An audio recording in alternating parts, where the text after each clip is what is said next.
Media Prima TV CEO Johan Ishak has the unenviable task of revamping one of the oldest TV stations in the country. We ask him how he plans to do it, his online strategy, and shaking perceptions of political bias. You do seem to say that TV in its old classic form is on the way out. So, given that what you had and the stations you do head, do you agree or disagree with that statement, and what's the outlook like? Well, I think I would like to benchmark that against what people said about radio. When TV was invented, people said that that would be the demise of radio, right? But I think the radio industry reinvent themselves that they coexist with TV. So the same with TV as well. You know, if you say that TV is no longer relevant because the younger audience, they consume content through handphone, through tablets and whatnot, who's there in front of the couch watching at TV, right? So we have to reinvent ourselves to coexist with internet, right? So that is what's happening to the TV industry in terms of the younger audience. But we find that the more mature audience, they are still sticking to TV.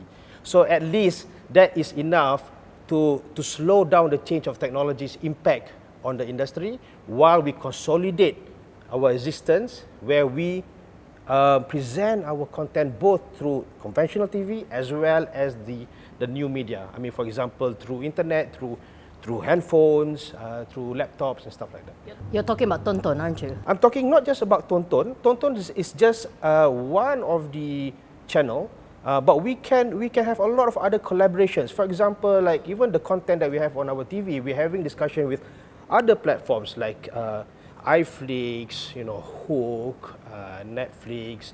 We're doing we may do co-production with Netflix in the future if the content is right, and also with the social media video playout. For example, YouTube. You know, 80% of the video consumption on internet in Malaysia is via YouTube.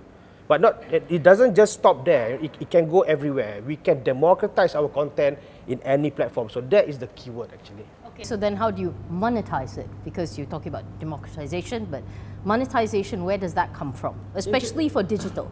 So the issue with TV at the moment is as and when we increase the viewership, by right it should have a linear relationship with revenue.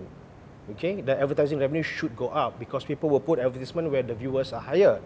Now that psychology probably changed about, I don't know, 4 years, 5 years back, when the digital acceptance has grown quite tremendously in the country. And to be transparent about it, if you study the financial statements of media company in Malaysia, you can safely say that in the past 3 years, 20–30% of the revenue has gone to digital, right? So now we have to look at the segments of audience. It's no longer just about the number of viewers, it's also the targeted segments. So be it on TV or flow it into the devices that allows people to consume via digital, we need to figure out how to channel relevant content to the relevant segment. And you've actually had previously said that you are looking at 40% market share. That's a target, an aim, a reality. Which one is it at this point? It's a target. The reality is where we want to be. Now, I think it's possible. A lot of people say that Johan is crazy. Right? We know how you're going to get 40%. It is possible because now, last year, we were averaging at about 34% of the market share. This year, so far, half year, we are at about 35. So it may not be a target that is achievable by the end of the year, but it is surely a target that everybody should work towards in a space of, say, 2 years, 3 years. Well, post-G14, of course, the media landscape's changed extremely drastically. We almost seem to be in a very sort of like disassociated state. Things are very topsy-turvy. So how are you changing your strategy to fit with the changing times? I think what we need to look at is we need to realize that the citizens' sentiment, particularly the TV viewers' sentiments, what do they really want to watch, right? So in the past, prior to the general election, a lot of our content, particularly the news content, it was pretty much within the parameters of being the source of official information regarding government policies. So we were confined to that. But now I think with the change of government and the commitment given by government for impartial journalism, we are embracing that. So we are changing And from 10 May onwards, you can see that our news is quite impartial. But you see, you have to shake that stigma. I mean, you put it very diplomatically, but people will always see, especially TV3, as something of a government mouthpiece. You will always see that. And that stigma is very, very hard to kind of shake. Yeah. But at the same time, you can't alienate the half of the people that did vote for the old, you know, that did vote for the old administration as well. So how do you do that balancing act? That's what you just said is exactly my point, because what does impartial journalism mean? Does it mean going the opposite what it used to be? No, not really, because what you're doing is just pulling the needle from this side all the way to the other side. So I need to pull the needle back to the middle. So what has happened is that from 10 May until recently, we have had a lot of politicians, ministers or ministers-to-be at that time, to appear on our TV shows, whether it's MHI or news or even ground activation like Anggun Live, or even in Global Watch for the Mandarin speakers, right? So we have had a lot of the Pakatan politicians coming on board, but recently we showed live the what they call presidential debate for UMNO. So we're trying to pull back, but at the moment we have to follow the people's sentiment. They want to know what the current government is doing, you know. So we will show that. You will see a lot more of the Pakatan government, of course, because that is the sentiment. But as days pass by, you will see that we will be more balanced in our journalism. Talking about original content, can you just outline the plans that you have for this year? Because people like your competitors, they bang very big about how vernacular content is their savior. Yeah. They will do this, they do movies, they get awards and all this. So what is your plan for this?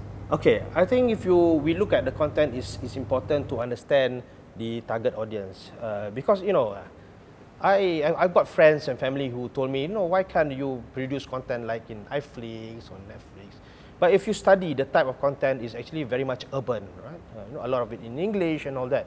So if you want to compare against the audience that we serve, it's practically taking Klang Valley, Johor Bahru and Penang, and then try to fit that, which is actually going against our potential, because we are talking about the entire population. Out of the 32 million population that we have in Malaysia, 21 million are identified as TV viewers, right? Out of that 21 million, we command a huge chunk of it. For example, for news, for example, the news viewership that we had in the month of May, which is the month of the pre and post GE, so we have about 400 million views, which came from 17 million independent viewers.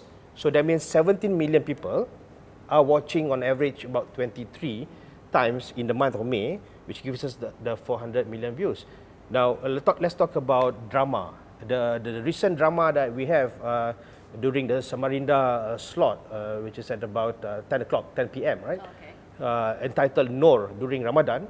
So that Noor drama tells the story about an ustaz who married a prostitute, trying to bring her out from that life, for example. So that got huge positive feedback, and people were watching. Even the night that they are driving back to their hometown for Hari Raya, they subscribe to Tonton so that they can watch the final final episode on their handphones. Now, so when we talk about that, you have to realize that are we forgoing the entire population interest in certain genre of content, you know, against the smaller segment. So when we talk about comparing our content against iFlix, Netflix, we need to realize who the target audience is and what is the potential. Which